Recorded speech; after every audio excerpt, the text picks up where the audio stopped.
नमस्कार दोस्तों, स्वागत है आपका द इंस्पायर्ड मेडी चैनल पर। इस सीरीज़ में हम द 48 लॉज ऑफ पावर किताब को आसान हिंदी में सीख रहे हैं। पहली दो वीडियो में हमने कानून 1 से 10 तक जाने थे। अब इस भाग में हम जानेंगे 11 से 15 तक। ये पांचों कानून आपको बताएंगे कि रिश्तों में कब लोगों पर निर्भर करना चाहिए, कब ईमानदारी दिखानी है, कब दुश्मन की कुवल देखना है और कब दोस्तों को दूर रखना है। तो चलिए शुरू करते हैं। लॉ 11 है, लोगों को आप पर निर्भर बनाइए। Learn to keep people dependent on you. कहानी है महाराज और मंत्री की।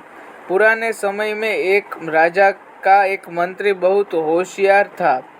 राजा ने कई बार सोचा कि इस मंत्री को हटा दूं, लेकिन फिर समझ आता कि उसने बिना राज्य नहीं चल पाएगा। मंत्री ने राजा को अपनी सलाह, अपनी योजनाओं, अपनी कूटनीति पर इतना निर्भर बना दिया था कि राजा को कभी निकाल नहीं पाया। विश्लेषण: अगर लोग आपको बिना काम चला सकते हैं तो वो आपको छोड़ देंगे, लेकिन अगर आप उन्हें आप पर डिपेंडेंट बना दिया तो वो चाहकर भी आपको नहीं छोड़ पाएंगे। आज की लाइफ में एग्जाम्पल है, कंपनी में अगर आप ऐसे एम्प्लॉय है जिसके बिना प्रोजेक्ट आगे नहीं बढ़ सकता तो आपकी वैल्यू बढ़ जाएगी। और इससे ये सीखने को मिलता है कि लोगों को आप पर निर्भर बनाइए ताकि उनकी मजबूरी आपकी ताकत बन जाए।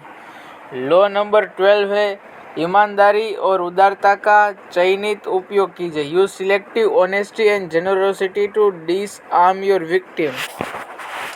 कहानी एक व्यापारी की रणनीति है। एक व्यापारी अपने ग्राहकों को फंसाने के लिए शुरुआत में नुकसान उठाता था। वह पहली बार खरीदने वाले ग्राहक को इतना सस्ता माल देता था कि ग्राहक को लगता था, वाह रे, व्यापारी कितना ईमानदार है। लेकिन जब ग्राहक को भरोसा आ जाता तो वह चलकर वही व्यापारी से उससे मुनाफा कमा लेता। कभी कभी छोटी ईमानदारी या थोड़ी उदारता आपके दुश्मन की दीवार तोड़ देती है। लोग आप पर भरोसा करने लगते हैं और वहीं आप उन्हें कंट्रोल कर सकते हैं। आज की लाइफ में एग्जाम्पल, आज कई ऐप पहले महीने फ्री ट्रायल देते हैं क्योंकि वो जानते हैं एक बार आपको आदत लग गई तो बाद में आपसे पैसे ही पैसे है। ईमानदारी और उदारता को हथियार की तरह इस्तेमाल करो, रोज़मर्रा की आदत की तरह नहीं। लॉ नंबर 13 है, मदद मांगते समय लोगों के स्वार्थ को जगाओ। When asking for help appeal to people's self interest. कहानी है चाणक्य और चंद्रगुप्त मौर्य के बीच सेना इकट्ठी कर रहे थे तो उन्होंने किसानों को छोटे छोटे राज्यों से मदद मांगी, लेकिन उन्होंने कभी नहीं कहा मेरी मदद करो। उन्होंने कहा, अगर आप मेरी मदद करेंगे तो आपके बच्चे सुरक्षित भविष्य मिलेगा और आपको टैक्स भी कम होगा। लोगों को जब अपना फ़ायदा दिखा तब सब ने उसका साथ ही दिया। आज की लाइफ में एग्जाम्पल है, अगर आप किसी को बिजनेस आइडिया में निवेश करने के लिए कहते हैं तो सिर्फ ये मत कहो कि मुझे पैसों की ज़रूरत है, बल्कि कहो अगर आप इन्वेस्ट करेंगे तो आपका पैसा 2 गुना हो जाएगा। लॉ 14 है, दोस्त बनकर जासूस बनो।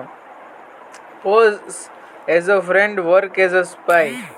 कहानी है युद्ध रणनीति की। इतिहास में कई बार ऐसा हुआ कि सेनाएं दुश्मन की सेना में दोस्त बनकर जासूस भेजती थी कि पहले दोस्ती की जाए, जानकारी इकट्ठा करते हैं, फिर अपनी सेना को समय पर हमला करने के लिए सिग्नल देते हैं। विश्लेषण: जानकारी ही शक्ति है। अगर आपको दुश्मन की कमजोरियां पता है तो आप उसे आसानी से हरा सकते हो।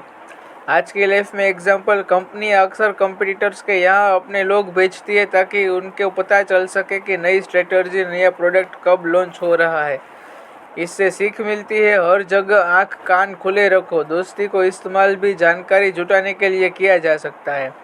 और लॉ नंबर 15 है, अपने दुश्मन को पूरी तरह कुचल दो। Crush your enemy totally. Sikandar महान जब युद्ध जीतता था तो कभी दुश्मन को आधा जिंदा नहीं छोड़ता था, क्योंकि अगर दुश्मन जिंदा बच गया तो समय आने पर फिर से हमला करेगा। यह तो दुश्मन को अपना बना लेता था या पूरी तरह खत्म कर देता था। विश्लेषण: अगर आप दुश्मन को आधा छोड़ते रहेंगे तो वो बदला लेने की कोशिश करेगा, लेकिन अगर आप उसे पूरी तरह खत्म कर देंगे तो वह कभी वापस नहीं आ पाएगा। आज की लाइफ में एग्जाम्पल, अगर कोई कंपटीटर आपके बिजनेस को डुबोने की कोशिश कर रहा है तो आपको स्ट्रेटजी बनाकर उसे ख़त्म ही कर देना है, क्योंकि अगर वो जिंदा रह गया तो वो वापस मार्केट कैप्चर करने की तैयारी करेगा।